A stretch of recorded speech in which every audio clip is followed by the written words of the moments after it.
American ഐക്യനാട്ടിലെ San Francisco നഗരത്തിന്റെ ഏറ്റവും വലിയ പ്രതീകങ്ങളിലൊന്നാണ് ഈ ചരിത്രപ്രസിദ്ധമായ കേബിൾ കാർ.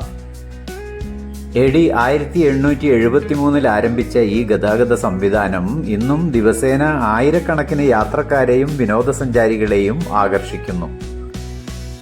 ഇപ്പോൾ നിങ്ങൾ കാണുന്നത് നഗരത്തിലെ പ്രശസ്തമായ പവൽ ഹൈഡ് റൂട്ടിലൂടെ സഞ്ചരിക്കുന്ന കേബിൾ കാറാണ്.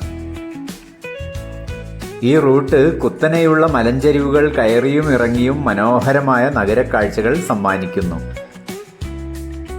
വഴിമധ്യേ പ്രശസ്തമായ ലൊംബാർഡ് സ്ട്രീറ്റ്, അൽക്കാട്രാസ് ഐലൻഡ് എന്നിവയുടെ മനോഹര ദൃശ്യങ്ങളും കാണാൻ കഴിയും. മറ്റു ട്രാമുകളെപ്പോലെ സ്വന്തം എഞ്ചിൻ ഉപയോഗിച്ചല്ല ഈ കേബിൾ കാർ സഞ്ചരിക്കുന്നത്. റോഡിനടിയിലൂടെ തുടർച്ചയായി സഞ്ചരിക്കുന്ന സ്റ്റീൽ കേബിളിൽ പിടിച്ചാണ് ഇത് മുന്നോട്ട് നീങ്ങുന്നത്. അതുകൊണ്ട് തന്നെ ഇത് ലോകത്തിലെ ഏറ്റവും അപൂർവമായ പൊതുഗതാഗത സംവിധാനങ്ങളിലൊന്നായി കണക്കാക്കപ്പെടുന്നു.